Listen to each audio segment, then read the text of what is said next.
నాకు ఇలాంటి సెషన్స్ ఎలా ఉంటాయో నాకు తెలియదు. ఫస్ట్ టైం నేను అంటే గొడవ ఎలా ఉంటుంది అసెంబ్లీలో నాకు తెలియదు.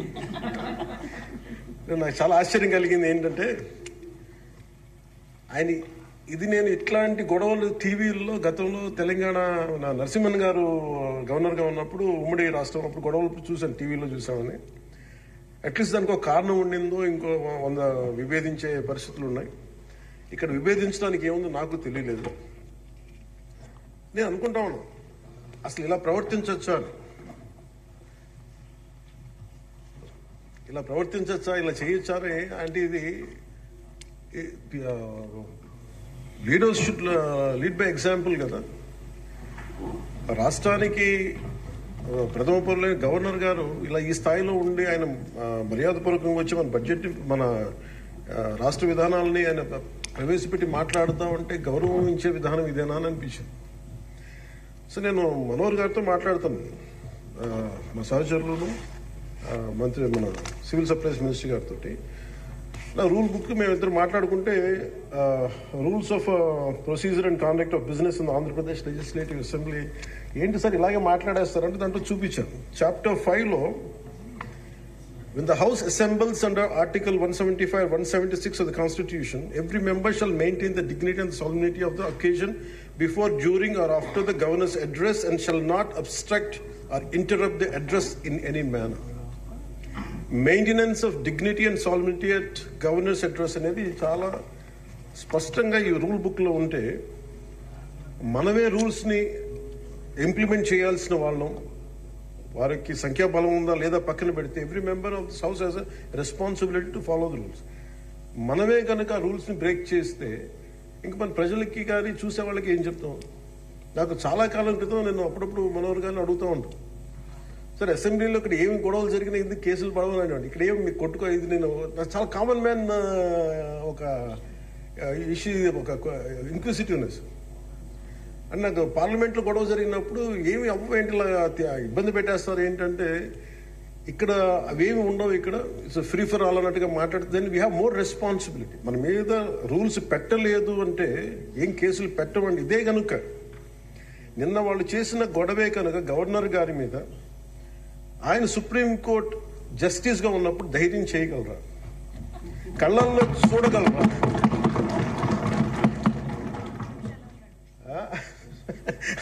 నాకు అది అనిపించింది. అంటే గౌరవించాల్సింది పోయి ఈ విధానం ఏంటనిపించింది. నిన్న టీవీ వాళ్ళని అడిగారు, మీరు వీళ్ళు వైసీపీ నాయకులు ఇలా మాట్లాడారు కదా, మీ ఇదేంటి అని. YCP synonym for ruckus. అంటే గొడవకు కానీ బూతులు కానీ వాళ్ళు పర్యాయ పదం అయిపోయారు. అంటే నిన్న చూసిన గొడవ జరిగిన తర్వాత నాకు నిజంగా అనిపించింది, గౌరవ ముఖ్యమంత్రి గారు అన్ని సంవత్సరాలు వాళ్ళు ఎలాగా వాళ్ళని తట్టుకొని నిలబడ్డారో ఆయనకి హ్యాట్స్ ఆఫ్ తెలియజేస్తారు. అది ఎంత గట్స్ ఉండాలి, ఎంత దమ్ము ఉండాలి, ఎంత ధైర్యం ఉండాలి. అలాగే నాకు నిన్న గొడవలు జరుగుతుంటే నాకు అనిపించింది, నాకు ఇవే గుర్తొచ్చినాయి అధ్యక్ష. ఎప్పుడైతే పేపర్లు విసిరేసి అక్కడ దాకా వచ్చారో నాకు గుర్తొచ్చింది వివేకానంద రెడ్డి గారి హత్య గుర్తొచ్చింది. అంటే వాళ్ళ విధ్వంస విధానం చూశారు. అలాగే ప్రజావేదికని కూల్చిన విధానాన్ని గుర్తొచ్చింది అధ్యక్ష. 200 పైచిలుకు ఆలయాలని విధ్వంసం గుర్తొచ్చింది అధ్యక్ష. డాక్టర్ సుధాకర్ గారు చనిపోయిన విధానం గుర్తొచ్చింది అధ్యక్ష. జంగారెడ్డి కల్తీ సారాలో చనిపోయిన చావులు గుర్తొచ్చినాయి అధ్యక్ష. సుప్రీంకోర్టు జడ్జిలతో లెటర్ రాసిన విధానం గుర్తొచ్చింది అధ్యక్ష. వాళ్ళు చేసిన గొడవకి మన హైకోర్టు, ఆంధ్రప్రదేశ్ హైకోర్టు జడ్జెస్ ని సోషల్ మీడియాలో బూతులు తిట్టిన విధానం గుర్తొచ్చింది అధ్యక్ష. సోషల్ మీడియా అబ్యూస్ గుర్తొచ్చింది అధ్యక్ష. పత్రికాధిపతులపై దాడులు గుర్తొచ్చినాయి అధ్యక్ష. రివర్స్ టెండరింగ్ గుర్తొచ్చింది అధ్యక్ష. పాలసీ టెర్రరిజం గుర్తొచ్చింది అధ్యక్ష.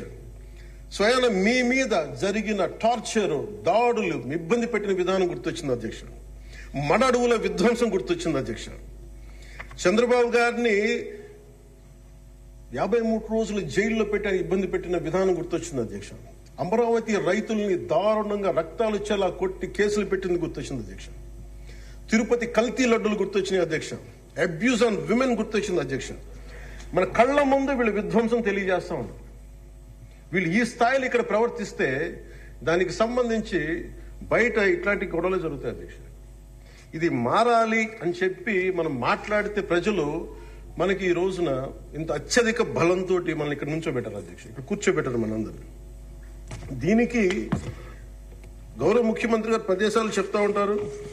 అలాగే ఇది మినిమం గవర్నమెంట్, ఇది మన నరేంద్ర మోదీ గారు చెప్తారు, గౌరవ ప్రధానమంత్రి, minimum government and maximum governance అని. దాంట్లో భాగంగానే చాలా గ్రేట్ అడ్మినిస్ట్రేటివ్ రిఫార్మ్స్ పట్టుకొచ్చారు. ఈ రోజున వాట్సాప్ గవర్నెన్స్ కూడా ముందుకు తీసుకెళ్ళడానికి ఆయన అనుభవం. అంటే మేము ఈ ప్రభుత్వం చేస్తున్నది అధ్యక్ష, ఎక్కడా కూడా ప్రభుత్వం ప్రజలకి సామరస్యపూర్వకంగా ఉండాలి, ఎక్కువ సానుకూలంగా ఉండాలి, ఎక్కువ బాధ్యతలు పెట్టాలి, ఎక్కువ బరువు పెట్టకూడదు అనే విధంగా గౌరవ ముఖ్యమంత్రి గారి ఆధ్వర్యంలో నడుస్తూ ఉంది ప్రభుత్వం. మేమందరం ఆయనకి సహాయ సహకారాలు అందిస్తా ఉన్నాం అధ్యక్ష. Governor his excellency Abdul Nazeer గారికి రాష్ట్ర ప్రభుత్వ అధిపతిగా గవర్నర్ హోదాలో శాసనసభను ఉద్దేశించి రాష్ట్ర అభివృద్ధి భవిష్యత్ నమూనాను దిశానిర్దేశం చేసినందుకు వారికి నా హృదయపూర్వక కృతజ్ఞతలు. అలాంటి ఉన్నతమైన వ్యక్తి ఇస్తున్న సందేశాన్ని చూసి వైసీపీ వాళ్ళు బాయ్కాట్ చేయడం చాలా దురదృష్టకరం. ఇలాంటి ఆయన చూస్తా ఉన్నాను అధ్యక్ష, ఇట్లాంటి ఇబ్బంది పెట్టే సమయంలో కూడా ఆయనకు ఆరోగ్యం కూడా సరిగ్గా లేదు, జ్వరం వచ్చిన సమయంలో కూడా ఆయన ఎంత ఇబ్బంది పెడుతుంటే ఆయన చాలా సక్సెస్ఫుల్ గా ఆయనకి ఇచ్చినందుకు మనస్ఫూర్తిగా వారికి నా ధన్యవాదాలు, నా కృతజ్ఞతలు తెలియజేస్తాను. చట్టసభలు దేవాలయాలు లాంటివి రాజ్యాంగాన్ని పరిరక్షించేందుకు 5 కోట్ల ఆంధ్రప్రదేశ్ రాష్ట్ర ప్రజల భవిష్యత్తుని నిర్ణయించే వేదిక ఇది. అలాంటి సభను హుందాగా నడిపించాలని కూటమి ప్రభుత్వం అధికారులకు వచ్చిన రోజు నుంచి తరచుగా చెప్తూ గౌరవ ముఖ్యమంత్రి గారు పదే మా అందరికీ దిశానిర్దేశం చేస్తూ ఉంటారు. గతంలో కూడా మొదటి రోజు కూడా వారికి ఎట్లా రావాలి పెడితే లేదు మనం ఇబ్బంది పెట్టొద్దు, వాళ్ళకి 11 సీట్లు వచ్చినా కానీ పాపం వారికి ఇవ్వాల్సిన గౌరవం వాళ్ళకి ఇద్దామని చెప్పి ఏ రోజు కూడా ఇబ్బంది పెట్టి గబుక్కుని ఒక మాట అంటుంటే గౌరవ సభ్యులు కొంతమంది ఇక్కడి నుంచి అలా చెయ్యొద్దు, అలా మాట్లాడకండి అని అందరినీ చాలా సున్నితంగా మందలించారు ఆయన. ఇట్లాంటి ఉన్నప్పుడు వాళ్ళు ప్రవర్తించే విధానం చాలా బాధ అనిపించింది. మేమందరం 164 మంది సభ్యులు చాలా బాధ్యతగా వ్యవహరిస్తున్నాం అధ్యక్ష. భవిష్యత్తులో కూడా రాజ్యాంగ పరిరక్షణ, రాష్ట్ర ప్రజల సంక్షేమం, రాష్ట్ర సమగ్ర అభివృద్ధి ధ్యేయంగా వ్యవహరిస్తామని సందర్భంగా గవర్నర్ గారికి శాసనసభ వేదికగా తెలియజేస్తాం. నిన్న సభలో గందరగోళం సృష్టించి సభ నుండి వెళ్లిపోయిన 11 మంది ఎమ్మెల్యేల పార్టీకి సంబంధించిన ఎమ్మెల్సీ ప్రవర్తనని ఖండిస్తూ ఇందులో ఆ తప్పు లేనప్పటికీ కూడా గవర్నర్ గారికి ప్రభుత్వం తరఫున క్షమాపణ తెలియజేస్తాను అధ్యక్ష. గౌరవ శాసనసభ స్పీకర్ శ్రీ అయ్యన్న పాత్రుడి గారికి, సభలో ఆసీనులై ఉన్న గౌరవ ముఖ్యమంత్రి శ్రీ నారా చంద్రబాబు నాయుడు గారికి, మంత్రివర్యులకు, శాసనసభ్యులకు, శాసన మండలి సభ్యులకు, అలాగే సభ నుంచి వెళ్లిపోయిన వైసీపీ సభ్యులకు కూడా నా హృదయపూర్వక నమస్కారం. అధ్యక్ష, మేము ఆర్థిక ఇబ్బందులు పడుతున్న రాజధాని ఇచ్చి కూడా రాజధాని నిర్మించుకోలేని రాష్ట్రంలో గత ప్రభుత్వం రాజధానిపై నిర్మాణం దృష్టి పెట్టకుండా 3 ముక్కలాట ఆడింది. అభివృద్ధి కుంటుపడింది, ఆర్థిక స్థిరత్వం కోల్పోయింది. ఈ కారణంగా పెట్టుబడులు మందగించాయి, అధికార దుర్వినియోగం, క్షీణించిన శాంతి భద్రతలు, మౌలిక సదుపాయాలు, కల్పన వైఫల్యం కారణంగా రాష్ట్రం తీవ్ర సంక్షోభంలో వెళ్ళిపోయింది. ఇలాంటి సమయంలో గౌరవ ముఖ్యమంత్రి శ్రీ నారా చంద్రబాబు గారి నాయకత్వంలో ఆయన ఈ సవాళ్లను అధిగమిస్తూ ప్రభుత్వాన్ని స్థాపించాం. ఇప్పుడు ఆర్థిక, సామాజిక, సాంస్కృతిక, విద్య, ఆరోగ్య, పర్యావరణ మరియు మౌలిక సదుపాయాల అభివృద్ధి లక్ష్యంగా ప్రాంతాల వారి సమగ్రమైన అభివృద్ధి ప్రణాళికతో ముందుకు వెళ్తున్నాం. ఎన్నికల ముందు పరిస్థితులు చూసాం. సాంత్వన, ఓదార్పు కావాల్సిన రాష్ట్రానికి ఈ రోజున వాళ్ళు బాధ్యత రాహిత్యం మనకి చూసాం. గత కొంతకాలంగా రాష్ట్రం ఆర్థిక సుస్థిరత కోల్పోయిన ధర్మిలా తిరిగి నారా చంద్రబాబు గారి నాయకత్వంలో పునర్జీవం వైపు అడుగులు వేస్తున్న కీలక సమయం అది. అదేవిధంగా ప్రభుత్వంలో పారదర్శకత, జవాబుదారీతనం తీసుకురావాలనే ఉద్దేశంతో పంచాయతీరాజ్ శాఖలో అవినీతికి ఎటువంటి తావు లేకుండా ఉద్యోగుల బదిలీల కార్యక్రమం చేపట్టడం జరిగింది అధ్యక్ష. గ్రామ పంచాయతీలో ఘనంగా జాతీయ వేడుకలు జరుపుకోవాలనే ఉద్దేశంతో గణతంత్ర దినోత్సవాల వేడుకలను ఖర్చులను పెంచి పంచాయతీలకు అందించడం జరిగింది. ప్రభుత్వం అధికారంలోకి వచ్చిన వెంటనే ఒకే రోజు 13,326 గ్రామ సభలు నిర్వహించి ప్రపంచ రికార్డు సాధించామన్న ఈ రోజు తీసుకున్న నిర్ణయాలను చిత్తశుద్ధితో అమలు చేసేందుకు పల్లె పండుగ పేరుతో కార్యక్రమం రూపొందించి 3 నెలల కాలంలో సంక్రాంతి పండుగ నాటికి రాష్ట్ర వ్యాప్తంగా ప్రతి గ్రామంలో రోడ్లు నిర్మించే చర్యలు తీసుకున్నాం అధ్యక్ష. కేంద్ర ప్రభుత్వం గ్రామీణ అభివృద్ధి శాఖ ఆధ్వర్యంలో ప్రతిష్టాత్మకంగా నిర్వహించే మహాత్మా గాంధీ జాతీయ ఉపాధి హామీ పథకం ద్వారా విడుదలవుతున్న నిధులను పూర్తి స్థాయిలో సద్వినియోగం చేసుకుంటూ అభివృద్ధి కార్యక్రమాలకి వినియోగం చేస్తూ కేంద్ర ప్రభుత్వం చేత ప్రశంసలు అందుకుంటున్న విషయాన్ని సందర్భంగా మీకు తెలియజేస్తాం అధ్యక్ష. దాదాపు 4,500 కోట్ల వ్యయంతో 30,000 అభివృద్ధి కార్యక్రమాలను ప్రారంభించి రాష్ట్ర వ్యాప్తంగా 4,300 కిలోమీటర్ల సీసీ రోడ్ల నిర్మాణం చేపట్టడం జరిగింది అధ్యక్ష. గత ప్రభుత్వం 5 ఏళ్ల హయాంలో 1,800 కిలోమీటర్ల సీసీ రోడ్లు నిర్మాణం చేస్తే కేవలం 6 నెలల కాలంలో గౌరవ ముఖ్యమంత్రి శ్రీ నారా చంద్రబాబు గారి నాయకత్వంలో కూటమి ప్రభుత్వం 4,300 కిలోమీటర్ల నిర్మాణం చేపట్టింది. ఇప్పటికీ 3,000 కిలోమీటర్లు పూర్తి కాగా ఇంకో 1,300 కిలోమీటర్ల రోడ్ల నిర్మాణం ముగింపు దశకి చేరుకునే అధ్యక్ష. ఇవే కాకుండా పాడి రైతుల ఆదాయాన్ని పెంచేలా పాడి పశువులకి రక్షణ కల్పించే ఉద్దేశంతో రాష్ట్ర వ్యాప్తంగా 22,500 గోకులాలని నిర్మాణం చేపట్టడం జరిగింది అధ్యక్ష. గత ప్రభుత్వం 5 ఏళ్ల కాలంలో కేవలం 268 మినీ గోకులాలు మాత్రమే నిర్మించింది అధ్యక్ష. వాళ్ళు 5 సంవత్సరాల కాలంలో వాళ్ళు నిర్మించింది 268 మినీ గోకులాలు అధ్యక్ష. ఎన్డీఏ ప్రభుత్వం నారా చంద్రబాబు గారి నాయకత్వం వచ్చింది 22,500 గోకులాలు మేము నిర్మాణం చేపట్టడం జరిగింది. అలాగే పంచాయతీరాజ్ శాఖ నుంచి ప్రత్యేకించి గత ప్రభుత్వం ప్రతి శాఖలో కూడా అవినీతిని నిధుల మళ్లింపు దుబారా ఖర్చులు నిర్లక్ష్య ధోరణి భవిష్యత్ అవసరాలపై దృష్టి పెట్టకపోవడం వంటి కారణాలతో రాష్ట్ర భవిష్యత్తు వెనక్కి వెళ్లింది అధ్యక్ష. దాని మీద గవర్నర్ గారి ప్రసంగం గ్రామీణాభివృద్ధి ప్రాముఖ్యత గురించి చాలా బలంగా నొక్కి చెప్పారు. రాష్ట్ర అభివృద్ధి గ్రామాలే బలమైన పునాదికి ఈ ప్రభుత్వం నమ్మి ఆచరించి చూపిస్తుంది. గ్రామ సభల నిర్వహణ ఉపాధి హామీ పనులు గ్రామీణ మౌలిక వనరుల అభివృద్ధి తాగునీటి సరఫరా పారిశుద్ధ్య సౌకర్యాల ఒక ఉద్యమంగా పల్లి పండుగను ముందుకు తీసుకెళ్తున్నాం అధ్యక్ష.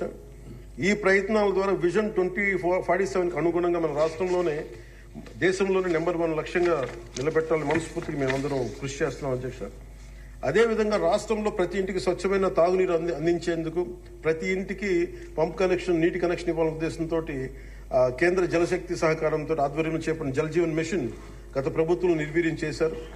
దాన్ని ఎక్కడ పైప్ లైన్లు వేస్తున్నాం ఎందుకు వేస్తున్నాం కూడా తెలియకుండా నీటి వనరులు లేని చోట పైప్ లైన్లు వేశారు. అలా నిధులను చాలా దుర్వినియోగం జరిగింది. ఇప్పుడు దాన్ని ముందుకు తీసుకెళ్తున్నాం అధ్యక్ష. అలాగే మేము వచ్చినప్పుడు ఎన్నికల సమయంలో కుల గణన మాత్రమే కాదు యువతలో నైపుణ్య గణన జరగాలని మేమందరం కోరుకున్నాం అధ్యక్ష గౌరవ ముఖ్యమంత్రి గారి ఆధ్వర్యంలో.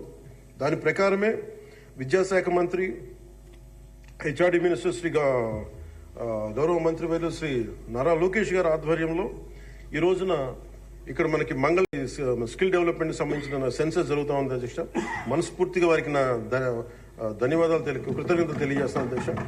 అలాగే ఆయన నాయకత్వంలో వీసీల నియామకం 10 మెరిట్ ఓరియంటెడ్ బీసీలని కాదు అన్ని కులాలకి న్యాయం జరిగేలాగా దాదాపు 10 మంది మెరిట్ ఓరియంటెడ్ వీసీలు నియమించింది మనస్ఫూర్తిగా వారికి నా అభినందనలు తెలియజేస్తాను అధ్యక్ష. అదేవిధంగా సామాన్యులకి వైద్య ఖర్చులు భారం కాకూడదనే ఉద్దేశంతో ఎన్నికలు ఇచ్చిన హామీ ప్రకారం 25 లక్షలు 2.5 లక్షల నుంచి 25 లక్షల ఆరోగ్య బీమా అందించే లక్ష్యంతో ప్రణాళిక సిద్ధం చేస్తున్నందుకు మనస్ఫూర్తిగా ముఖ్యమంత్రి గారికి నా ధన్యవాదాలు తెలియజేస్తున్నాను. ఇందులో భాగంగా గత ప్రభుత్వం 1,000 రూపాయల పెన్షన్ పెంచడానికి 5 ఏళ్ల సమయం తీసుకుంటే కూటమి ప్రభుత్వం అధికారంలో వచ్చిన నెల రోజుల్లోనే గౌరవ ముఖ్యమంత్రి శ్రీ నారా చంద్రబాబు నాయుడు గారి నాయకత్వంలో 1,000 రూపాయల పెన్షన్ పెంచి ప్రభుత్వ యంత్రాంగంలోనే 1వ తేదీనే పెన్షన్ల పంపిణీ కార్యక్రమాన్ని చాలా దిగ్విజయంగా పూర్తి చేయగలుగుతుంది. అలాగే ఆడబిడ్డలకు ఇచ్చిన మాట నిలబెట్టుకుంటూ సంవత్సరానికి 3 ఉచిత గ్యాస్ సిలిండర్లని అందజేస్తాం అధ్యక్ష. అలాగే భారత సంస్కృతి మూలం వసుదైక కుటుంబం ప్రకృతితో మనుషులతో పాటు సకల చరాచర జీవజాలం చెట్లు పరిరక్షించుకోవాలనే లక్ష్యంతో అటవీ పర్యావరణ శాఖ దృఢ సంకల్పంతో పనిచేస్తున్న అధ్యక్ష. రాష్ట్రంలో పచ్చదనాన్ని 50% పెంచే ఉద్దేశంతో రాష్ట్ర వ్యాప్తంగా సుదీర్ఘకాలం జీవించే దేశీయ మొక్కల్ని పెంపకాన్ని చేపట్టడం జరిగింది. అలాగే ప్రత్యేక దృష్టి మనకి మన్యం, పార్వతీపురం, చిత్తూరు జిల్లాలో కూడా అటవీ ఏనుగుల నుండి రైతులు తరచుగా ఎదుర్కొంటున్న సమస్యలను పరిష్కరించేందుకు కర్ణాటక రాష్ట్ర ప్రభుత్వంతో కూడా forest minister Karnataka forest minister Eshwar Khandre గారికి కూడా నేను వెళ్ళి కలవడం జరిగింది అధ్యక్ష. వారికి మనకు సంబంధించి ఇక్కడ టీం చేయడానికి అక్కడ కుంకి ఏనుగుల్ని మనకి తీసుకొచ్చేందుకు మనం చర్యలు తీసుకుంటా ఉన్నాం అధ్యక్ష. ఈరోజు నిన్న రాత్రి ముఖ్యంగా చిత్తూరు మన అన్నమయ్య జిల్లాలో జరిగింది చాలా బాధ కలిగిన తర్వాత 3 చనిపోయారు. దీనికి ప్రత్యేకంగా ఇప్పుడే సమీక్ష నిర్వహించి వస్తున్నాను అధ్యక్ష. ఇది మీ ద్వారా ప్రజలందరికీ కూడా తెలియజేయాలనుకుంటుంది ఏంటంటే, కొన్ని ప్రత్యేకమైన ఈ దేవాలయాలు కానీ కొన్ని అటవీ దీని దాని కింద ఉన్నాయి అటవీ భూభాగము. నిన్న జరిగిన ఇన్సిడెంట్ అధ్యక్ష, అది రెగ్యులర్ రూట్ వాళ్ళు వాడలేదు అధ్యక్ష. ముఖ్యంగా ఫారెస్ట్ డిపార్ట్మెంట్ చెప్పింది ఏంటంటే, మీరు షార్ట్ కట్ కోసం ఎక్కడైతే ఏనుగులు ఉంటాయో అటు సైడ్ వెళ్ళారు అధ్యక్ష. ఆ వెళ్ళిన వ్యక్తి కూడా గతంలో అతని మీద రెడ్ స్టాండర్డ్స్ స్మగ్లింగ్ చేసే వ్యక్తి, అతను నాకు తెలిసి ఈ రూట్ అని చెప్పి దాదాపు 30 మందిని తీసుకెళ్ళండి అధ్యక్ష. అందుకని చిన్న ఏనుగు ఉంటే గున్న ఏనుగు లాంటిది, దాన్ని అది చూసి దాన్ని పంపించేయడానికి అరిస్తే మిగతా పెద్ద ఏనుగులకి దాడి చేసిన అధ్యక్ష. అందుకు ప్రత్యేకించి ఈ ఏనుగులు సంచరించే ప్రాంతాల నుండి ప్రజలందరికీ కూడా మీ ద్వారా నేను తెలియజేస్తుంది, మీరు ప్రిస్క్రైబ్డ్ రూట్స్ లోనే మీరు దయచేసి ఫారెస్ట్ ఎవరైతే నిర్దేశించిన రహదారులోనే వెళ్ళండి మీరు అని చెప్పి మీరు దయచేసి మీ ఉద్దేశం తెలియజేస్తాం. లేదంటే అవి వాటి ఉంటున్న ఏరియాలోకి మన ప్రాంతాల్లోకి వెళ్ళి మనం ఆపదను కొని తెచ్చుకుంటామని మీకు తెలియజేస్తూ వాళ్ళకి ప్రజలు కూడా దీన్ని తెలుసుకోవాలని మీ ద్వారా తెలియజేస్తాం అధ్యక్ష. ప్రభుత్వం వచ్చిన వెంటనే గత ప్రభుత్వం అటవీ శాఖ మంత్రిగా పనిచేసిన వాళ్ళు కూడా 77 ఎకరాల అధ్యక్ష 77 ఎకరాల అటవీ భూమిని వాళ్ళు అన్యాక్రాంతం జరిగింది అధ్యక్ష. గౌరవ ముఖ్యమంత్రి నారా చంద్రబాబు గారి నాయకత్వంలో తిరిగి 77 ఎకరాలు మనం సీజ్ చేయడం జరిగింది అధ్యక్ష. తిరిగి దానికి తగ్గ శిక్షలు పడేలాగా చర్యలు తీసుకుంటాం అధ్యక్ష. గత ప్రభుత్వం తరచుగా ఎర్రచందనం స్మగ్లింగ్ గురించి వింటూ ఉండేవాళ్ళం. విదేశాల్లో ఎన్నోసార్లు మన రాష్ట్ర సంపద నుంచి ఎర్రచందనం పట్టుబడింది. ఉదాహరణకి మీకు ఒక సంఘటన చెప్తాను అధ్యక్ష. ఎంత నెగ్లిజెంట్ గా ఉన్నారంటే, నేను కుంకి ఏనుగుల గురించి కర్ణాటకకి వెళ్ళాను అధ్యక్ష. వెళ్తే అక్కడ కర్ణాటక ఫారెస్ట్ డిపార్ట్మెంట్ వాళ్ళు చెప్తుంది ఏంటంటే, వాళ్ళకి థ్యాంక్ యూ చెప్తున్నారు. థ్యాంక్ యూ అని మీ వల్ల 165 కోట్ల ఆదాయం వచ్చిందని చెప్తున్నారు మీ ఆంధ్రప్రదేశ్ వల్ల. నాకు అర్థం కాలేదు ఏంటి సార్ అంటే, మనకి పచ్చని మన ఎర్రచందనం చెట్లు కొట్టేసి కర్ణాటకకి వెళ్ళిపోయినాయి. అక్కడ కర్ణాటక ఫారెస్ట్ డిపార్ట్మెంట్ వాళ్ళు పట్టుకొని దాన్ని వాళ్ళు స్వాధీనం చేసుకొని 2 విడతలుగా ఒకసారి 100 కోట్లు ఇంకోసారి 25 కోట్లు మన ఎర్రచందనాన్ని స్వాధీనం చేసుకుని వాళ్ళు ట్రెజరీలోకి జమ అయింది అధ్యక్ష. మన ఫారెస్ట్ డిపార్ట్మెంట్ అధికారులు కూడా తెలియదు అధ్యక్ష. ఇంకా ఆయన అటవీ శాఖ మంత్రి గురించి చెప్పకలే, 77 ఎకరాలు స్వాధీనం చేసుకున్నారు కాబట్టి అనేకనంతం జరిగిపోయింది, ఆయన పట్టించుకునే మైండ్లో లేడండి. అంటే ఇంత అడ్డగోలు దోపిడీ జరిగింది అధ్యక్ష. మన ఫారెస్ట్ డిపార్ట్మెంట్ కూడా నేను అడిగే వరకు నేను వెళ్ళి ఆ రోజు రివ్యూ చేయకుండా ఉండుంటే, ఆ రోజు వెళ్లకుండా కానీ ఉండుంటే ఈ విషయం ఎప్పటికీ బయటకు వచ్చినది కాదు అధ్యక్ష. ఇలాంటి ఎన్ని జరిగినాయో కూడా దీని మీద గౌరవ ముఖ్యమంత్రి గారు ప్రత్యేకించి, ఇది లా అండ్ ఆర్డర్ సంబంధించిన విషయం కూడా కాబట్టి మీరు ప్రత్యేక దృష్టి పెట్టాలి ఫారెస్ట్ డిపార్ట్మెంట్ అనేది కూడా నేను మీ దృష్టికి తీసుకొస్తాను గౌరవ స్పీకర్ వారితో. అలాగే వన్యప్రాణుల సంరక్షణ, వాటి ఆక్రమణ వేటను నిషేధించేందుకు అటవీ శాఖ చాలా కఠినంగా వ్యవహరిస్తుంది అధ్యక్ష. తీర ప్రాంతాలను పరిరక్షించేందుకు మడ అడవుల పెంపకంపై ప్రత్యేక దృష్టి పెట్టడం జరిగింది.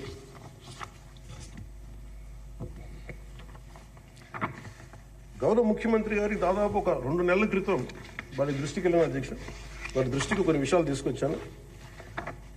గత 5 సంవత్సరాల కాలంలో చాలా ముఖ్యంగా మీకు తెలుసు ఉత్తరాంధ్ర ప్రాంతంలో గిరిజన ప్రాంతాల్లో అసలు డోలీల ద్వారా పేషెంట్స్ ని తీసుకొచ్చి అంబులెన్స్ వెళ్ళలేని గ్రామాలు ఉన్నాయి, రోడ్లు లేని గ్రామాలు ఉన్నాయి.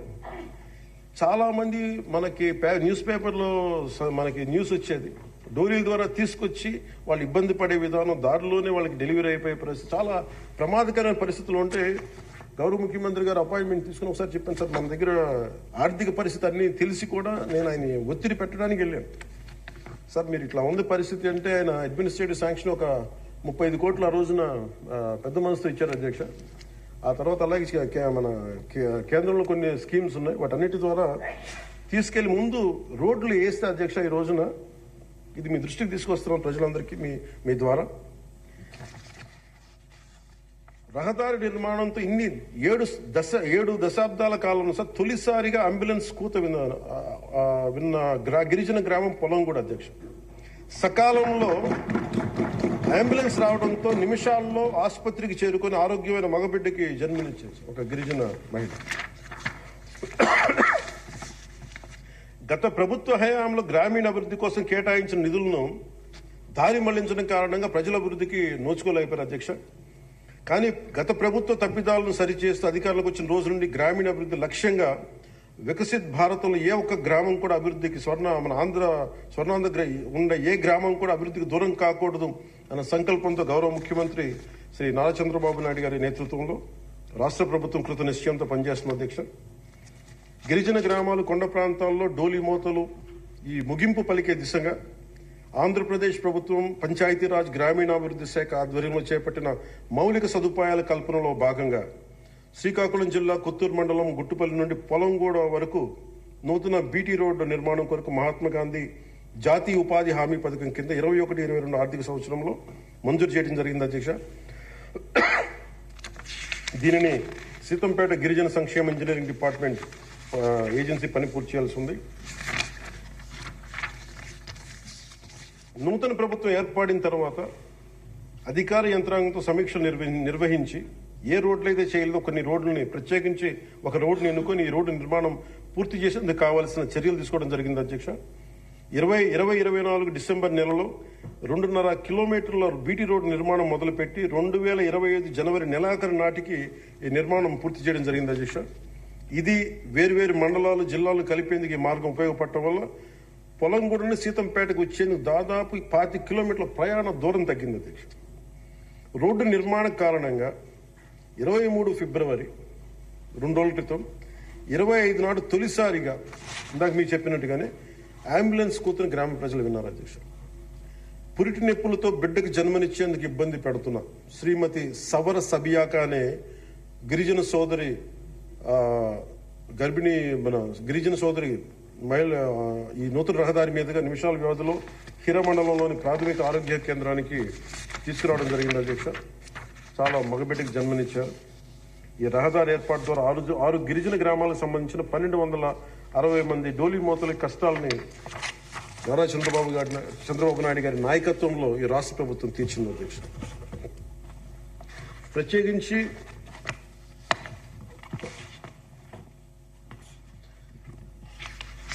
ప్రధానమంత్రి గారికి ప్రత్యేక ధన్యవాదాలు మనందరికీ తెలియజేయాల్సిన, గౌరవ సభ్యులందరికీ తెలియజేయాల్సిన బాధ్యత ఉంది. ఆంధ్రప్రదేశ్ గత వారి పాలనలో, వైసీపీ పాలనలో నలిగిపోతున్న దశలో ఏ ఒక్కరికి కూడా నేను ఎంత నిర్లక్ష్యంగా, ఎంత దుర్మార్గంగా ప్రవర్తించిన విధానం ఇక్కడే చట్టసభలో అలా ప్రవర్తిస్తున్న రియల్ లైఫ్లో మీకు వాస్తవానికి వాళ్ళు ఎలా చేశారో తెలుసు. ఇలాంటి పరిస్థితుల్లో ఇంకొకసారి వాళ్ళ ప్రభుత్వం వస్తే పరిస్థితులు ఏమవుతాయి? దాదాపు సుదీర్ఘ ఆయన్నే, గౌరవ ముఖ్యమంత్రి గారినే 53 రోజులు జైల్లో పెట్టి యువ నాయకులు, ఐటీ మంత్రివర్యులు వారు నారా లోకేష్ గారిని కూడా జైల్లో పెట్టడానికి ఇబ్బందులు పెట్టి ప్రయత్నాల్లో మనకి అచ్చెన్నాయుడు గారు, గౌరవ మంత్రి అచ్చెన్నాయుడు గారిని ఇబ్బంది పెట్టిన విధానం ఇక్కడ మొదటి మీరు వచ్చినప్పుడు ఎంతమంది ఇబ్బంది పడ్డారు అంటే మొత్తం దాదాపు 90% హౌస్ చేతులు ఎత్తారు అధ్యక్ష. ఆ రోజున అలాంటి పరిస్థితుల నుంచి నేను కోరుకుంది ఒకటే అధ్యక్ష. ఆ రోజున ఆంధ్రప్రదేశ్ 5 కోట్ల మంది ప్రజలకి మేము అండగా ఉండాలి, దానికి ఏమి చేయాలని చెప్పి ఎక్కడా కూడా ఓట్లు చీలకూడదని చెప్పితే నన్ను తిట్టు లేదు అధ్యక్ష, అందరూ తిట్టారు నన్ను. కానీ ఈరోజు నాకు ఆనందం ఏముందంటే అధ్యక్ష, ఈ రోజున గౌరవ ప్రధానమంత్రి నరేంద్ర మోదీ గారి దృష్టికి తీసుకెళ్లి, కేంద్ర నాయకత్వానికి తీసుకెళ్లి ఆ రోజున మాకు ఇది కావాలి, మీరు చెయ్యాలి అని చాలా ఇంపాసిబుల్ టాస్క్లు అడిగాం అధ్యక్ష. ఆ రోజున ముఖ్యంగా విశాఖ స్టీల్ ప్లాంట్ అధ్యక్ష. విశాఖ స్టీల్ ప్లాంట్ అధ్యక్ష మీకు తెలిసిందే ఇది, కానీ ఒకసారి మనందరం కూడా దీన్ని గుర్తు చేసుకోవాల్సిన అవసరం చాలా ఉంది అధ్యక్ష. ఇది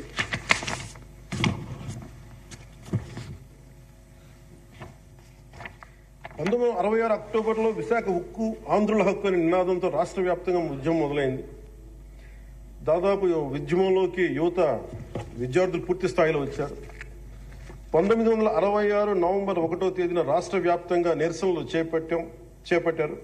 లాఠీ చార్జీలు, కాల్పుల్లో 32 మంది చనిపోయారు అధ్యక్ష. వీటిలో ఒక బిగ్ లిస్ట్ ఉంది అధ్యక్ష, 32 పేర్లు.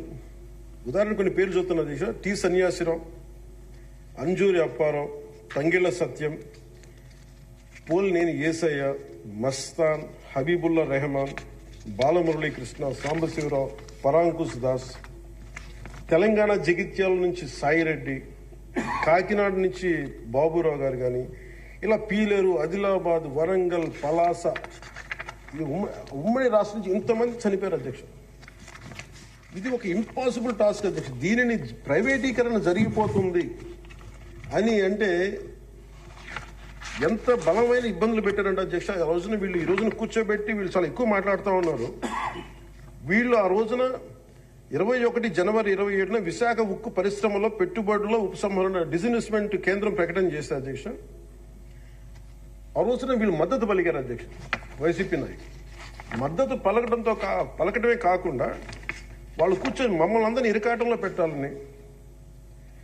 అలాంటి పరిస్థితుల్లో నేను మా నాయకులు మనోహర్ గారు వెళ్ళాం అధ్యక్ష ఢిల్లీకి. వెళ్ళి ఇక్కడ సభ జరిగింది. సభ జరిగితే మేము ఆ రోజున కేంద్ర మంత్రి, హోంమంత్రి శ్రీ అమిత్ షా గారిని కలిసాం అధ్యక్ష. ఉక్కు ప్రైవేటీకరణపై నిర్ణయం మీరు పునరాలోచించుకోమని చెప్పాము అధ్యక్ష. ఒకటే చెప్పాము అధ్యక్ష, ఈ రోజున ఇంతమంది చనిపోయారు, దాదాపు 32 మంది. మా ఆంధ్రప్రదేశ్లో తెలంగాణకి తెలంగాణ అన్న భావం ఉంటుంది. మా ఆంధ్రప్రదేశ్కి దురదృష్టం ఏంటో దౌర్భాగ్యం తెలియదు. మాకు ఎప్పుడు కులాల భావం తప్ప మేము ఆంధ్రులు అనే భావన మాకు లేదు. ఒకే ఒక్క చోట ఆంధ్రులు అనే భావం ఎక్కడ వస్తుందంటే విశాఖ స్టీల్ ప్లాంట్ ఒక్క దగ్గరే ఆంధ్రులు అనే హక్కు భావన వస్తుంది. అంటే మేము అది నేను చాలాసార్లు అనుకుంటూ ఉంటాను అధ్యక్ష, ఎందుకు విశాఖ ఉక్కు అనుకనే ప్రతి ఒక్కరికి ఒక ఏకత ఉంటుంది. దాంట్లో ఐడెంటిటీ ఎందుకు ఉంటుందని ఆలోచిస్తే అధ్యక్ష, 32 మంది యువకుల బలిదానం, దాని శక్తి దానికి ఉంటుంది అధ్యక్ష. అది కదిపేస్తుంది. అలాంటిది నేను ఒకటే చెప్పాను. మేము వెళ్ళి, సార్ ఇది కనుక మీరు చేయగలిగితే అది ఎవరి చేతుల్లో లేదు, అది మీరు పెద్ద మనసుతో ఆలోచించి డిస్ఇన్వెస్ట్మెంట్ చేయమంటే వాళ్ళు ఒకటి చెప్పారు అధ్యక్ష. మేము గతంలో మీరు ఈ మినీరత్న కంపెనీ ఉన్న అధ్యక్ష, దానికి డ్రెడ్జింగ్ కార్పొరేషన్ ఆఫ్ ఇండియా అని, దాన్ని తీసుకోగలిగా కానీ దీన్ని తీసుకోలేమని చెప్పి మాకు కూడా ఏం చెప్పారంటే అధ్యక్ష, ఇది ఇంపాసిబుల్ అన్నట్టుగానే చెప్పారు అధ్యక్ష ఆ రోజున. కానీ నేను 2 చేతులు జోడించి మా ప్రయత్నం మేము చేశాం అధ్యక్ష. అదృష్టవశాత్తు గౌరవ ముఖ్యమంత్రి గారు ముందుకు తీసుకెళ్లారు అధ్యక్ష. ఈ ప్రపోజల్ని చాలా బలంగా తీసుకెళ్లారు ఆయన. అదే ప్రభుత్వం నిన్న అంత గొడవ చేసిన నాయకులు నిన్న వాళ్ళు ఏం చేశారంటే అధ్యక్ష, గతంలో దాన్ని స్టీల్ ప్లాంట్ ని ప్లాట్గా ముక్కలేసి అమ్ముకోవడానికి సిద్ధపడిపోయారు అధ్యక్ష. Really it's a shame. నేను మొన్న స్టీల్ ప్లాంట్ సంఘాల నాయకులు నా దగ్గరకు వచ్చి అడిగాను, ఆ రోజున మీరు అంత గోల చేశారు కదా, మీరు మేము ఉన్నప్పుడేమో ఇంత గోల చేస్తారు, గౌరవ ముఖ్యమంత్రి గారు ఉన్నప్పుడేమో ఇంత మీరు చాలా ప్రజాస్వామ్యం ఇంత గోల చేస్తారు, ఆ రోజు అతను ఉంటే ఒక్కళ్ళు నోరెత్తుపరంటే కొడతారని భయమా మీకు అన్నాను. కామన్. అంటే ఇలాంటి పరిస్థితుల నుంచి ఈ రోజున మన స్టీల్ ప్లాంట్కి డిస్ఇన్వెస్ట్మెంట్ని ఆపి తిరిగి పెట్టుబడులు తీసుకొచ్చినందుకు మనకి భారతదేశ ప్రధానమంత్రి శ్రీ నరేంద్ర మోదీ గారికి ప్రత్యేక ధన్యవాదాలు తెలుపుతున్నాను.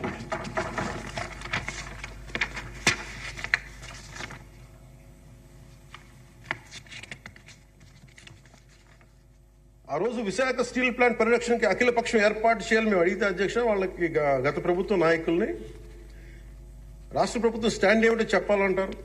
విశాఖ స్టీల్ ప్లాంట్ ప్రైవేటీకరణ జరగకుండా ఉంటే ఎలా ఆపుతారు చెప్పాలని, ఇలా కబుర్లు చెప్తే చూస్తూ ఊరుకోమని వాళ్ళు మాట్లాడారు అధ్యక్ష. వైసీపీ నాయకులు కేంద్రం మా మాట వినదని చెప్పారు అధ్యక్ష. పదవులు కావాలి, బెయిల్ కావాలని అడిగితే స్టీల్ ప్లాంట్ ఎక్కడి నుంచి వస్తుంది అధ్యక్ష? కేంద్ర ప్రభుత్వం ప్రవేశపెట్టిన ప్రతి బిల్లుకి మద్దతు ఇస్తున్నప్పుడు స్టీల్ ప్లాంట్ కోసం ప్రత్యేకంగా గనులు ఎందుకు అడగలేదని వాళ్ళు నిలదీశారు అధ్యక్ష. మేము చెప్పాను మీకు ఒక కార్యాచరణ ప్రకటించండి. మాకు ఆ రోజున ఒక ఎమ్మెల్యే ఆ ఎమ్మెల్యే కూడా మీరు తీసేసుకున్నారు. వైసీపీకి ఉన్నారు, మీకు టీడీపీకి ఉన్నారు. ఆ రోజు 175 మంది ఎమ్మెల్యేలు, 25 మంది ఎంపీలు. ఒక ఐక్య కార్యాచరణ ప్రకటించండి అంటే అండగా ఉంటామని చెప్తే కూడా వాళ్ళు కాపాడుకోలేపారు అధ్యక్ష. కానీ నారా చంద్రబాబు గారి నాయకత్వం మేము కాపాడుకున్నాం అధ్యక్ష. స్టిల్ మేము చాలా గర్వంగా చెప్పగలం, చాలా గర్వంగా చెప్పగలం అధ్యక్ష. అలాగే దీన్ని ప్రత్యేకించి అధ్యక్ష, ప్రధానమంత్రి గారికి మన సభ నుంచి అందేలాగా ఆంధ్రప్రదేశ్ మన అమరావతి మన క్యాపిటల్ దగ్గర నుంచి వెళ్ళేలాగా, అక్కడికి అందేలాగా వారికి నా కృతజ్ఞతలు తెలియజేస్తాను అధ్యక్ష. I take this opportunity to express my wholehearted gratitude to Honorable Prime Minister Sri Narendra Modi ji for his unwavering trust in the Andhra Pradesh government and for extending the immense support in every aspect of state development. मैं इस अवसर पर माननीय प्रधानमंत्री श्री नरेंद्र मोदी जी को आंध्र प्रदेश सरकार पर भरोसा दिखाने और विकास में सहयोग देने के लिए अपना आभार व्यक्त करता हूं. The Polavaram project, Adhyaksha, there are key things. One is Polavaram project. The central government stood by us. That is, number one is Polavaram project, the lifeline of Andhra Pradesh. The Polavaram project is crucial for irrigation, resolving the drinking water crisis across the state. Under the previous regime, the project faced severe neglect with less than 10% of the work completed, leading to unnecessary cost escalations and delays due to reverse tendering. After forming the new government, Honorable CM Sri Nara Chandrababu Naidu Garu reassessed the project status and sought central support.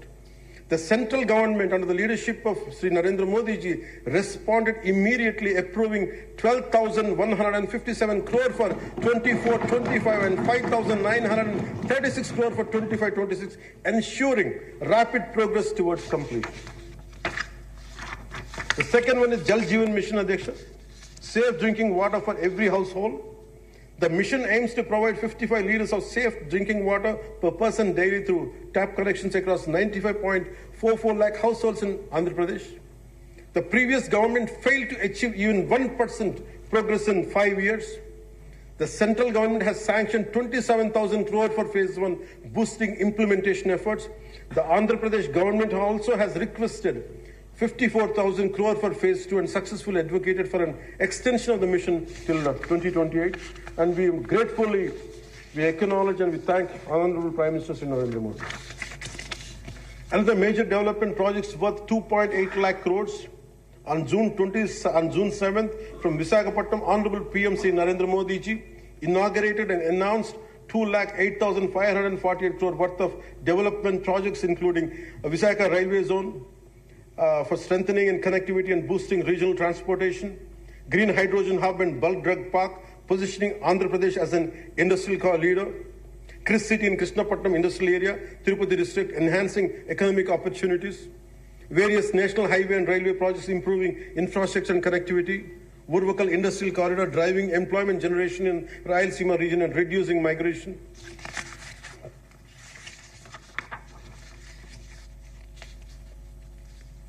Visakha steel plant, as I said, sir, it holds a very great emotional connection. I'm grateful to Honorable PM for understanding and for additional supporting, increasing its financial support from 620 crore to 8,620 crores for 24-25 and 3,295 crore for 25 and 26, ensuring its revival and profitability. We're grateful to Honorable PM Narendra Modi.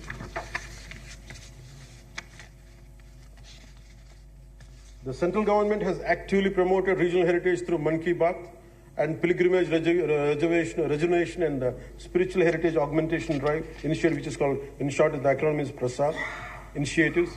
Andhra Pradesh Wooden Toys Tableau won a national award at the Republic Day Parade, bringing national recognition to our Andhra Pradesh craftsmanship. Commitment towards Vikasit Bharat 2047 on behalf of 5 crore Andhra Pradesh people. We express gratitude to Honorable PM Sri Narendra Modi ji for his unwavering trust in our state government under the leadership of Sri Nara Chandrababu Naidu Garu. Under his visionary leadership, Andhra Pradesh is committed to contributing towards a $2 trillion economy as a part of Vikasit Bharat 2047. We all will work relentlessly to achieve Swarnandhra 2047, ensuring a prosperous and a developed Andhra Pradesh. employment generation through Narega, the central government has allocated 5,621 crore under wage component and 3,233 crore under material component through Narega, which has generated 22.04 crore working days and provided employment to 73.27 lakh laborers, ensured 100 days of assured employment for 3.23 lakh families. Development of Amaravati and building a world-class capital. The YCP government neglected the construction of Amaravati and misused and diverted central funds, leading to uncertainty and loss of investor confidence. Due to the lack of stable government and clear policies, many international companies refrained from investing in Andhra Pradesh. The newly formed NDA government is committed to developing Amaravati as a world-class capital under the leadership of Sri Nara Chandrababu Naidu garu. So for this, central government has sanctioned 15,000 crore and assured continued support for timely completion of the capital. This will not only accelerate the state's growth, but also attract top global companies, creating a strong and economic and industrial ecosystem in the state of AP.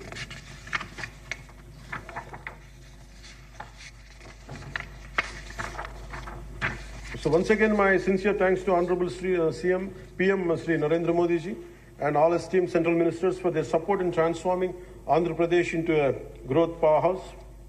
एक बार फिर आंध्र प्रदेश को विकास महाशक्ति में बदलने में उनके समर्थन के लिए माननीय प्रधानमंत्री श्री नरेंद्र मोदी जी और सभी सम्मानित केंद्रीय मंत्रियों को मेरा हार्दिक धन्यवाद.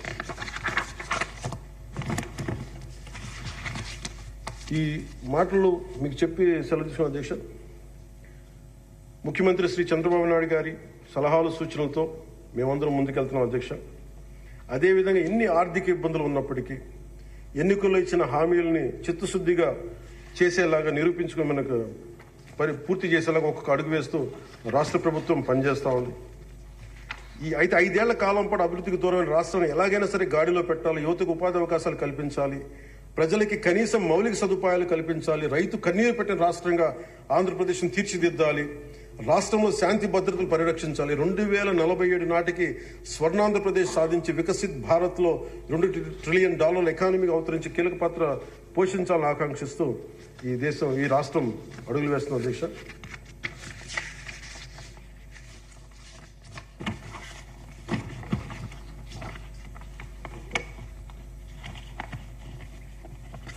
చాలా నలిగి వచ్చాము అధ్యక్ష. మీ మీద కూడా కేసులు పడ్డాయి, మిమ్మల్ని కూడా ఇబ్బంది పెట్టారు. ఇలాంటి సమయంలో one caution all of us, వ్యక్తిగతంగా నేను తీసుకున్న అధ్యక్ష, నా పార్టీ వ్యక్తులు కూడా చెప్తా ఉన్నాను, ఇది ప్రజలకు కూడా తెలియజేస్తాం. గత 5 సంవత్సరాల కాలం నలిగిపోయాం అధ్యక్ష. మేమందరం గౌరవ ముఖ్యమంత్రి గారు ఎంత నలిగిపోయారు మనందరికీ తెలుసు. ఎంత ఇబ్బంది పడ్డారు, ఇంట్లోంచి ఆడవాళ్ళు బయటికి రావాలంటే ఇబ్బంది పడ్డారు, రాష్ట్రంలో నవ్వు లేదు, భయాలు ఉండినాయి. అలాంటి స్థాయి నుంచి మేమందరం కలిపి ప్రజల్లో విశ్వాసాన్ని చెరుకున్నాం అధ్యక్ష. వీళ్ళు నిలబడతారని ఒక మనందరం తీసుకోవాల్సిన మా అందరికీ కూడా నేను పదే నాకు చెప్పుకుంటాను అధ్యక్ష. అది సంకీర్ణ ప్రభుత్వాలు చాలా ఛాలెంజింగ్ అధ్యక్ష. ఒక పార్టీ అయితే ఇబ్బంది లేదు, కానీ మన అదృష్టమో ఏదో దురదృష్టమో తెలియదు, కానీ సంకీర్ణ ప్రభుత్వం వచ్చింది మనది. అది ఎటు తీసుకున్నా కానీ our commitment is for people అధ్యక్ష. ఎన్నిసార్లు కూడా చాలా సార్లు గౌరవ ముఖ్యమంత్రి గారికి నాకు నన్ను ఇబ్బంది పెట్టి చాలా మంది చాలా రకాల వ్యాఖ్యలు చేసినప్పటికీ కూడా మేము ఎందుకు బలంగా కలిసి ఉంటాం అనడానికి ఇది వారి గురించో నా గురించో లేదంటే లోకేష్ గారి గురించి ఇంకెవరి గురించే కాదు, ఇది we have committed for people అధ్యక్ష. మేము ఆంధ్రప్రదేశ్ ప్రజల కోసం మేము నిలబడి ఉన్నాం అధ్యక్ష. ఇబ్బందిగా ఉంటాయి కొన్ని, కానీ సంకీర్ణ ప్రభుత్వం కలిసి లేకపోతే మటుకు ప్రజలకి మేము ద్రోహం చేసిన వాళ్ళం అధ్యక్ష. ఎట్టి పరిస్థితుల్లో కూడా అధ్యక్ష మేము మీకు మాటిస్తున్నాం, ప్రజలకు మేము మీ ద్వారా మాటిస్తున్నాం. మాలో ఎన్ని ఇబ్బందులు ఎన్ని ఇట్లాంటివి వచ్చినా, ఎవరన్నా మాట్లాడిన గౌరవ సభ్యులు ఎవరన్నా మాట్లాడిన మేము వీటిని అధిగమించి ప్రజల్లో మన్నను చూరుకొని 15 సంవత్సరాలు ఖచ్చితంగా మా ఎన్డీఏ ప్రభుత్వం ఉంటుంది. ఎన్ని ఇబ్బందులు ఉన్నప్పటికీ కింద పడతాం, మీద పడతాం, అవి మా ఇంటి విషయాలు అధ్యక్ష. అవి మన ఇంటి విషయాలు, అవన్నీ మన ఎన్డీఏ కూటమి విషయాలు, మన కుటుంబ విషయాలు. కింద పడతాం, మీద పడతాం, ఒక మాట అనొచ్చు, ఇంకోటి అనొచ్చు, నాకు ఏం అభ్యంతరం. కానీ ఇంకొకసారి మటుకు గవర్నర్ గారికి గౌరవం ఇవ్వని వ్యక్తుల పార్టీ మటుకు ఈ సభలో అడుగు పెట్టకూడదు. వాళ్ళకి కూడా అధికారం రాదు. దీంట్లో మనం ప్రజాస్వామ్యం కేవలం ఎన్నికల విజయాలతో పరిపూర్ణం కాదు అధ్యక్ష. మంచి పరిపాలన అందించాలంటే జవాబుదారీతనంతో కూడిన చర్చలు అవసరం అధ్యక్ష. ప్రతిపక్షం అనేది లేదు. నేను చెప్పాను, మాకంటే ఒక సీట్ వచ్చినా మీరు ప్రతిపక్షంలో కూర్చున్నారు కానీ నేను సంతోషంగా ఉంటానంటే పాపం లేదు. మీకు ప్రజలు మీకు ఇవ్వలేదు అవకాశం లేదు. మాకు దామాషా పద్ధతి ప్రకారం పర్సంటేజ్ ప్రకారమే మాకు ఓట్లు మాకు ప్రతిపక్షం కావాలంటే they should go to Germany అధ్యక్ష. అక్కడ ప్రాసెస్ ఉంది, అక్కడ ఫెసిలిటీ ఉంది, అక్కడ సౌలభ్యం ఉంది. మీరందరూ తలా కాంట్రిబ్యూషన్ చేసిన సభ్యులందరూ వాళ్ళకి కూర్చొని ఫ్లైట్ టికెట్లేసి పంపిస్తాం అధ్యక్ష. అంటే ఇక్కడ మనకున్న, అంటే మనం సరదాగా మాట్లాడుకున్న మనకున్న బాధ్యత, మనమే అధికార పార్టీ, మనమే మన గౌరవ ముఖ్యమంత్రి గారు చెప్పారు అధ్యక్ష, మనమే ప్రతిపక్షంగా కూడా ప్రవర్తించాలని. అంటే నిర్మాణాత్మక ప్రతిపక్షంగా యాజ్ ఎ కాన్షియస్ కీపర్గా. సింగపూర్లో మనకు తెలిసి PIP, people's action party, which is initiated by great leader Lee Kuan Yew, స్వీయ నియంత్రణ కోసం వాళ్ళు అధికారంలో ఉండటం కారణంగా స్వీయ నియంత్రణ కోసం అధికార పార్టీలోనూ విభిన్నమైన అభిప్రాయాలతో కూడిన చర్చలు చేస్తారు అధ్యక్ష. భారతదేశ స్వాతంత్రం వచ్చాక పార్లమెంట్ మొట్టమొదటి సమావేశ సందర్భం ప్రస్తుత సభకి ప్రజలు ఇచ్చిన తీర్పును ప్రతిబింబిస్తుంది. అప్పుడు ఇతర పార్టీ నుండి గెలిచిన అంబేద్కర్ గారిని న్యాయశాఖ మంత్రిగా నియమించారు. ప్రతిపక్ష జనసంఘ్ చెందిన శ్యామ్ ప్రసాద్ ముఖర్జీ నెహ్రూ గారు మంత్రివర్గంలో చేర్చుకున్నారు. వారు బాబు రాజేంద్ర ప్రసాద్ గారిపై అనేక నిర్ణయాలపై విభేదించేవాళ్ళు. ఎమర్జెన్సీ తర్వాత వచ్చిన ప్రభుత్వంలో కాంగ్రెసేతర పక్షాలు వాజ్పేయి గారు కానీ, మొరార్జీ దేశాయ్ గారు కానీ, చరణ్ సింగ్ గారు విభిన్నమైన పక్షాలు భాగస్వామ్యం అయినాయి. నేటి ఆంధ్రప్రదేశ్ పరిస్థితి స్వాతంత్రం సిద్ధించిన తర్వాత లేక ఎమర్జెన్సీ తర్వాత దేశ పరిస్థితిని గుర్తు చేస్తున్న అధ్యక్ష. రెండో ప్రపంచ యుద్ధంలో కూడా బ్రిటన్కి జాతీయ ఐక్యత అవసరమైనందున లేబర్ పార్టీ నాయకుడు అట్లీ చర్చిల్ సంకీర్ణ మంత్రివర్గంలో మంత్రి అయ్యారు. మా పార్టీ, మా కూటమి పాత తరం విలువలతో కూడిన రాజకీయం చేస్తాం అధ్యక్ష. అందుకు ఈ ఇబ్బందుల్లో మేము నిలబడతాం.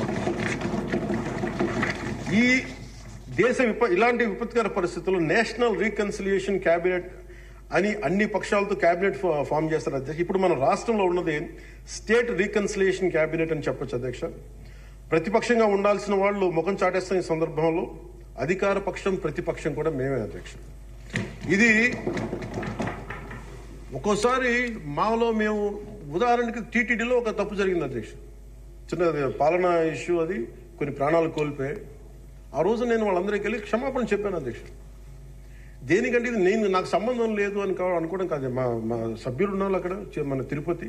ఎందుకు క్షమాపణ చెప్పారంటే అధ్యక్ష, బాధల్లో ఉన్న వాళ్ళకి, ప్రాణాలు కోల్పోయిన వాళ్ళకి మనం తగ్గి మీ బాధలో మనం తిరిగి ప్రాణాలు తీసుకురాలేము అధ్యక్ష. కానీ మేము ఉన్నాం మీ బాధలను పంచుకోవడానికి. ఏదో కొంత ఊరట చెప్పకపోతే అధ్యక్ష, అది మనందరం తప్పు చేసిన వాళ్ళు అవుతుంది అధ్యక్ష.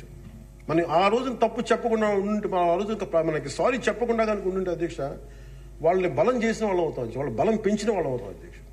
ఎట్టి పరిస్థితుల్లో కూడా 11 సభ్యులుండి వాళ్ళు ఇంకా ఇంత గోల చేయగలుగుతున్నారంటే వాళ్ళకి ఒకటి పెరిగితే ఎంత గోల చేస్తారో మనందరం కూడా ఆలోచించాల్సిన అవసరం ఉంది. సో మన విభేదాలు విభేదాలు ఉంటాయి. ఒక తల్లికి పుట్టిన బిడ్డలకి విభేదాలు ఉంటాయి.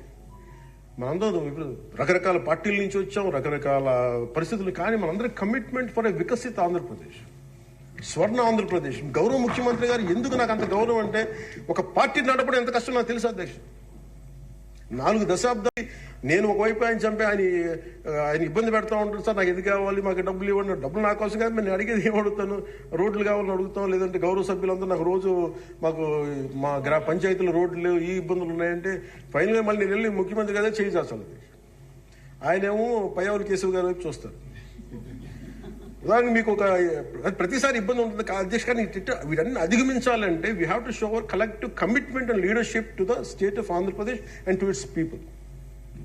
That is very essential from ఇది మనం. ఎందుకంటే ప్రతిసారి బ్యూరోక్రాట్స్ కూడా మనం బలంగా ఉంటేనే బ్యూరోక్రసీ కూడా చాలా బలంగా పనిచేస్తుంది. అందుకే బ్యూరోక్రసీ కూడా కూర్చోబెట్టి వాళ్ళు వింటలేదు అనడానికి, వీళ్ళు ఉండరేమో అని అనుకుంటే మటుకు వాళ్ళు కూడా వదిలేస్తారు. అందుకే మన commitment for people should be very strong and should we have to show hour great resilience. అందుకే మనందరం కూడా ఇబ్బందులు ఉన్నా కానీ ఒక మాట అనుకుందాం, చేద్దాం. కానీ మన commitment for people should not even inch. That's what I believe in అధ్యక్ష. ఇది మీ దృష్టికి ఒకటే తీసుకొచ్చి ముగిస్తాను అధ్యక్ష.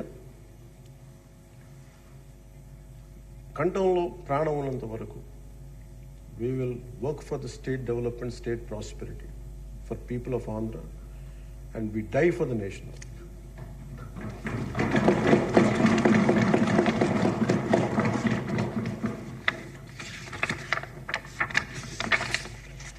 మరోమారు గౌరవ స్పీకర్ గారి ద్వారా గవర్నర్ గారికి మనస్ఫూర్తిగా ధన్యవాదాలు తెలియజేస్తూ ఎప్పటికప్పుడు మీ సలహాలు సూచనలు అందిస్తూ ప్రభుత్వం నుంచి మంచి పరిపాలన అందించేందుకు సహకరిస్తానని ఆశిస్తున్నాను.